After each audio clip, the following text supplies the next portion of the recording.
Thank you, Chairman. Thank you, trustees that showed up.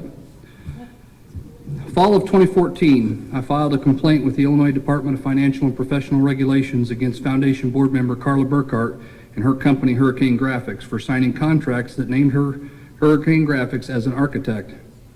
That complaint was expedited to the prosecution's division as it was evident by the evidence provided they were in fact signing a contract that outlined architectural services upwards of 300 times, and neither Burkhart nor her company were licensed architects.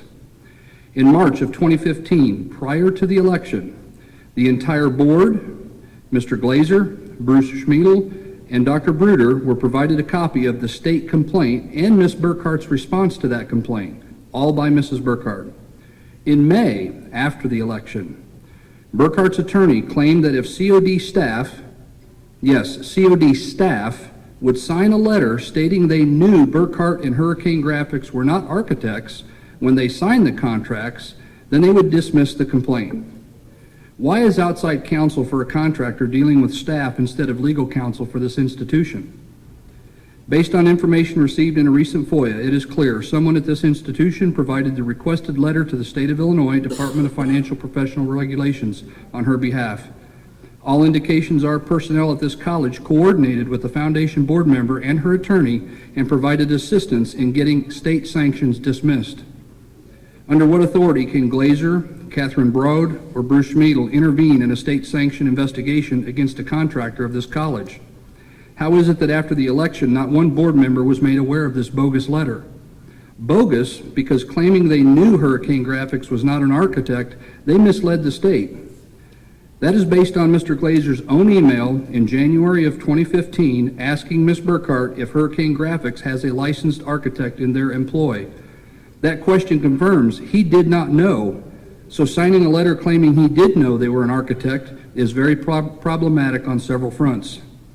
I have asked for the documents Burkhart provided to this college as well as a copy of the letter sent to the state, and I would hope those documents are provided sooner than later. While we're on the subject of Mr. Glazer, can anyone explain a contract he signed in July of 2014 with JLL LLC? I found no record of it in the minutes as ever being approved by the board, much like the James O'Rourke contract with the M.R. Bauer Foundation. If you don't remember, that was a grant Glazer entered into with O'Rourke without board approval, and to this day, not one shred of work product has ever been produced. I have submitted a FOIA for the work product on this contract, and I suspect the same will be with this contract. It outlines no services as to what they're providing whatsoever. Records reflect this is a lobbyist with a business address in Barrington. Isn't that where Bruder lives? This was a no bid, no RFP, and no proposal contract that interestingly outlines the invoices are to be provided directly to Glazer. Who was this contractor to Tom Glazer, and why would invoices have to go to him directly? I would pray that when you start evaluating how to move forward with Glazer and his lawsuit that these additional matters now coming to light be given serious thought, as it's clear he has a problem acting outside of his authority. Finally, McGuire has been proven wrong by someone other than us. Her claims that there is nothing wrong, much like those cries from Mr. Collins, have now been squashed with the Tribune report on the IRS findings, which were very narrow in scope. How ironic, with even the narrow scope of House accounts, they still found spending of public funds for non-public purpose. Can I now say, I told you so?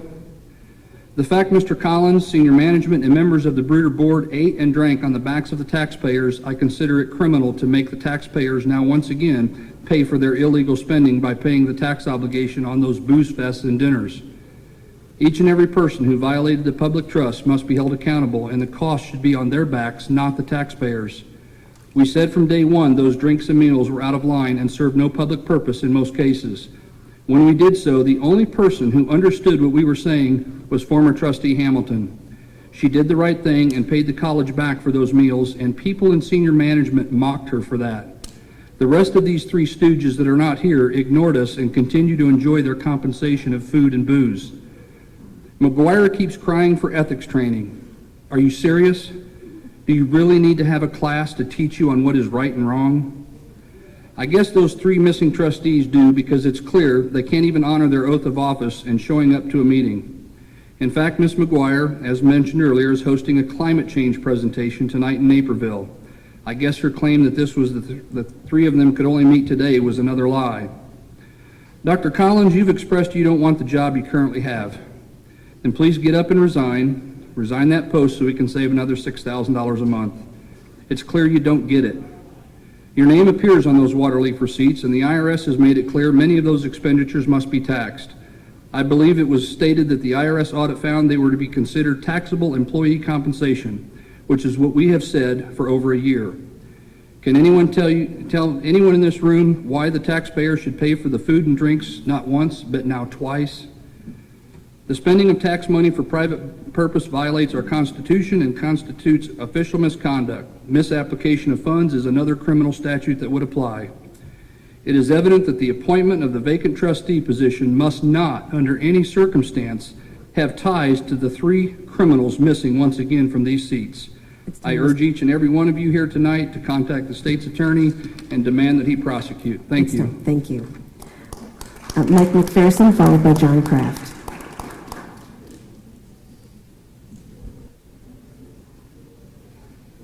Good evening. I have some good news. The website